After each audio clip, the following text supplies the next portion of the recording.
सन्मान चिन्ह देऊन या ठिकाणी पाटील सरांच्या हस्ते सत्तरदादांचा सत्कार होतो आहे।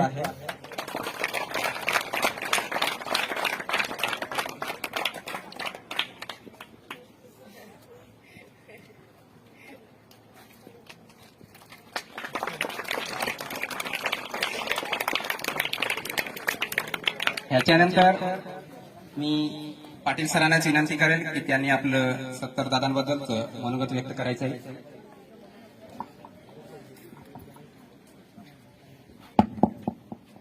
आजच्या या सुंदर अशा कार्यक्रमाचे अध्यक्ष आणि आमच्या प्रकल्पाचे इन्स्पेक्टर सन्माननीय सुधीरजी भाऊसाहेब, आजच्या या कार्यक्रमासाठी उपस्थित असलेले श्री प्रकल्प समन्वयक श्री पाडवी सर, या कार्यक्रमासाठी आणि हा कार्यक्रम ज्यांच्या प्रेरणेतून आणि मार्गदर्शनाने परिपूर्ण असा संपन्न होत आहे असे आमच्या शाळेचे मुख्याध्यापक सन्माननीय श्री चव्हाण सर, या कार्यक्रमासाठी अतिशय भाग्याची गोष्ट आहे ती म्हणजे या सत्कार मूर्तींच्या मातोश्री या ठिकाणी उपस्थित आहेत। त्या आईंना वंदन। या ठिकाणी आमच्या शाळेच्या शाळा व्यवस्थापन समितीचे अध्यक्ष आदरणीय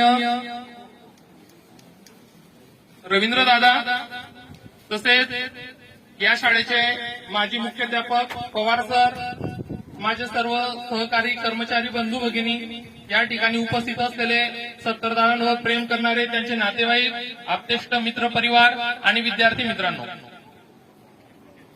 निसर्ग नियमाप्रमाणे ज्या गोष्टीला सुरुवात असते त्या गोष्टीला कुठेतरी विराम असतो आणि हा शासकीय सेवेचा जो विराम आहे हा नियत वयोमानानुसार वर्ग 4 कर्मचारी आपल्या वयाची 60 वर्ष ज्या दिनांकाला पूर्ण करतात त्या दिनांकाला त्यांना सेवानिवृत्ती घोषित केली जाते। तशीच सेवानिवृत्ती सन्माननीय चौरेदादांना दिनांक 31 मार्च 2026 रोजी ते सेवानिवृत्त होत आहेत। या व्यक्तीबद्दल मी पुष्कळचं असं ऐकून होतो, परंतु माझं भाग्य की मला त्यांच्यासोबत किमान 2-2.5 वर्ष काम करायला मिळालं, कारण ज्यांच्या चरणावर मस्तक ठेवावं अशी चरण असलेली लोक आज समाजामध्ये फार कमी पाहायला मिळतात आणि त्यापैकी एक सत्तरदादा आहेत। कर्तव्यनिष्ठा, समर्पण भाव, आत्मीयता, नम्रपणा ही सर्व गुणांचा ते कळस आहेत असं मला वाटतं। त्यांचे मोठे बंधू या ठिकाणी उपस्थित आहेत, ते देखील शासकीय आश्रमशाळा बोरसक या ठिकाणी स्वयंपाकी पदावरच कार्यरत होते आणि दोघी भाऊ जवळपास त्यांनी 18 वर्ष बोरसक आश्रमशाळेमध्ये सेवा दिलेली आहे आणि या दोघांच्या भरोशावर बोरसक आश्रमशाळा ही पुन्हा 18 वर्ष चालली, कारण त्यांची काम करण्याची पद्धत अशी होती, त्यांना जर सांगितलं दादा आज तुम्हाला दिवसभर इथे थांबायचं आहे तर जोपर्यंत तुम्ही सांगत नाही की दादा इथून जा तोपर्यंत ते जाणार नाही। एवढी कर्तव्यनिष्ठता, कर्तव्यपरायणता जी असते ती ठराविकच लोकांमध्ये असते। दादांना त्यांच्या सेवेच्या कालावधीमध्ये जी व्यक्ती भेटली असेल ती कधीही त्यांना विसरू शकत नाही अशी त्यांची कारकीर्द राहिलेली आहे। ही मी अतिशयोक्ती सांगत नाही किंवा स्तुती पण करत नाही, कारण की जे मी अनुभवलं, ऐकल्यावर माझा विश्वास नाही पण जे मी आता अनुभवतोय ते मला कळालं आता की खरोखर दादांनी अशी सेवा दिलेली आहे। त्यांना अनावश्यक त्यांनी रजा घेतली नाही, प्रशासन कात्रीमध्ये सापडेल अशी कोणतीही कृती त्यांनी त्यांच्या आयुष्यात केलेली नाही। दादा, तुम्हाला तुमच्या पुढील वाटचालीसाठी शुभेच्छा देताना खूप खूप आनंद होत आहे। तुमचा सहकुटुंब, सहपरिवार, तुम्ही आश्रमशाळेमध्ये जरी एक व्यक्ती पगार घेत असेल तरी देखील संपूर्ण परिवाराने या ठिकाणी सेवा दिलेली आहे। त्यांच्या सौभाग्यवती आदरणीय चौरे मावशी यांनी देखील मुलांची काळजी घेतलेली आहे। त्यांनी असं नाही म्हटलं की माझा पती नोकरीला आहे आणि मी कशाला लक्ष देऊ। काही अडी अडचण असेल, कोणत्याही नवीन हजर झालेल्या कर्मचाऱ्याला सहकार्य असेल, ती सहकार्याची भावना त्यांनी नेहमी ठेवलेली आहे।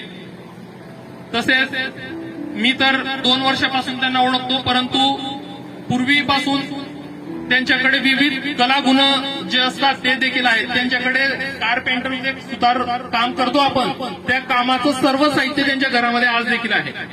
शाळेमध्ये जे जे लागतं साहित्य, इलेक्ट्रिक दुरुस्ती असेल, प्लंबिंग फिटिंग असेल किंवा इतर काही खोदकामासाठी लागणारं साहित्य असेल तर त्यांनी कधीच मुख्याध्यापक, अधीक्षक किंवा वरिष्ठांना त्या साहित्याबद्दल विचारणा केली नाही किंवा मागितलं नाही. ते सर्व साहित्य त्यांचं स्वतःच्या पैशांनी खरेदी करून शाळेसाठी उपयोगात आणलेलं आहे. यापेक्षा अजून काय पाहिजे आपल्याला.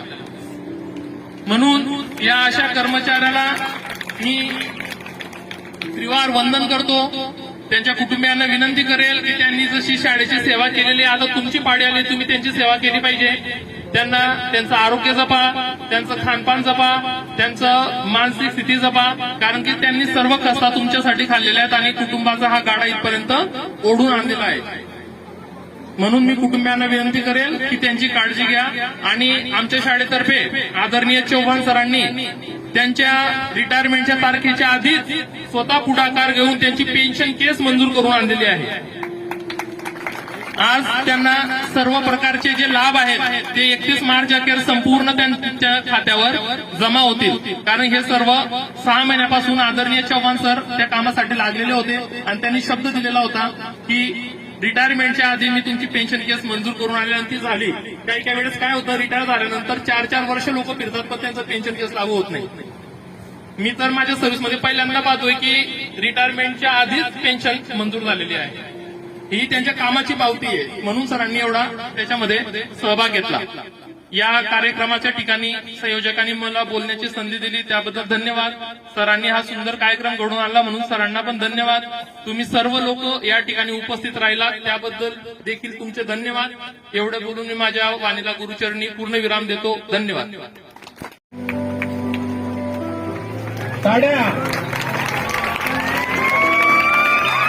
शाळेच्या वतीने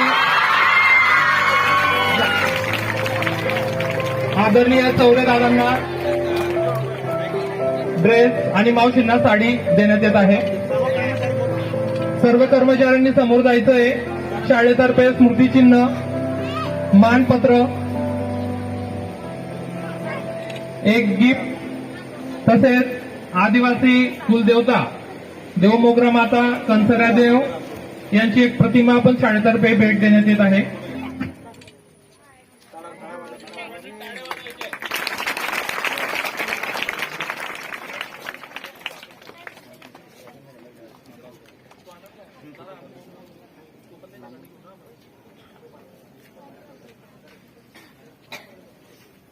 सर्वांनी टाळ्या वाजवायच्या.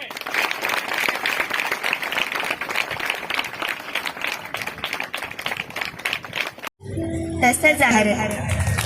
धन्यवाद. त्याच्यानंतर रोशनी गावित या ठिकाणी येतील.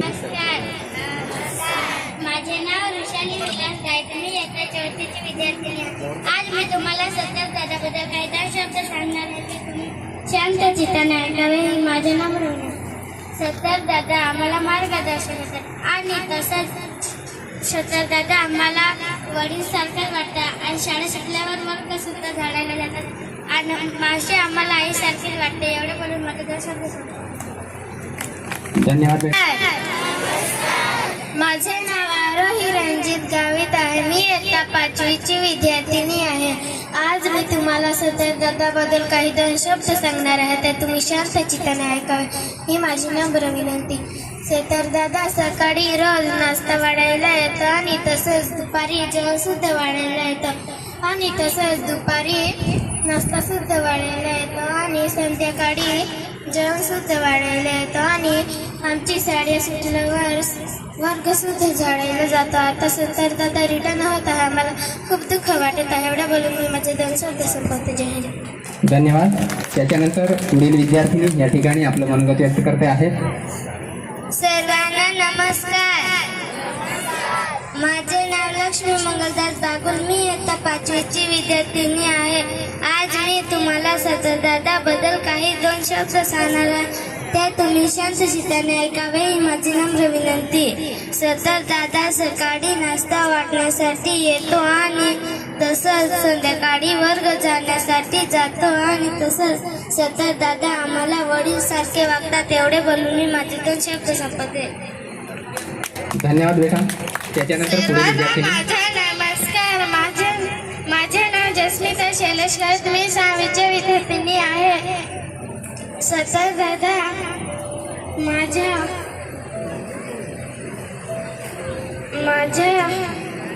मार्गदर्शन करते आणि सतत दादा वडीलसारखे वागते आणि मावशी आम्हाला आईसारखी वागते. सतत दादा रिटर्न होत आहे एवढंच बोलून माझे 2 शब्द संपवते. जय हिंद जय भारत. सर्वांना माझा नमस्कार. माझं नाव आहे अश्विनी रामसिंग वंजारे. मी इयत्ता 5वीची विद्यार्थिनी आहे. आज मी सतत दादाबद्दल काही 2 शब्द सांगणार आहे. ते तुम्ही शांत चित्ताने ऐकावे ही माझी नम्र विनंती. सतत दादा आम्हाला रोज सकाळी नाश्ता वाढण्यासाठी येतो आणि तो आम्हाला दुपारी जेवण शुद्ध वाढण्यासाठी येतो आणि तो आम्हाला संध्याकाळी शुद्ध जेवण आणण्यासाठी येतो. दादा मावशी आम्हाला खूप आवडतात. दादा मावशी आम्हाला आई वडिलांसारखे वाटतात आणि आम्हाला दादा मावशी आम्हाला खर्चासारखे वाटतात. एवढे बोलून मी माझे 2 शब्द संपवते. जय हिंद जय भारत. सर्वांना माझे नमस्कार. माझे नाव तन्वी उत्तम चौरे. मी इयत्ता 4थीची विद्यार्थी आहे. सतत दादाबद्दल काही 2 शब्द सांगणार आहे. ते तुम्ही शांत चित्ताने ऐकावे ही माझी नम्र विनंती. सतत दादा रोज सकाळी नाश्ता वाटण्यासाठी येतो आणि तसेच आम्हाला घरच्यासारखं वाटतं आणि आम्हाला सतत दादा आणि मावशी आई वडिलांसारखे वाटतात. एवढं बोलून माझे 2 शब्द. सर्वांना माझा नमस्कार. माझे नाव लक्ष्मी कांतीलाल गोळे. मी इयत्ता 5वीची विद्यार्थिनी आहे. आज मी तुम्हाला सतत दादाबद्दल काही 2 शब्द सांगणार आहे. तुम्ही शांत चित्ताने ऐका ही माझी नम्र विनंती. सतत दादा आम्हाला मार्गदर्शन देतात. तसेच मावशी आम्हाला घरच्यासारखी वागतात आणि दादा शाळेत सुटल्यावर वर्गही जाण्यासाठी जातात. इतकं बोलून माझं शब्द संपते. जय हिंद. धन्यवाद बेटा. खरंच सत्तर दादांबद्दल प्रेम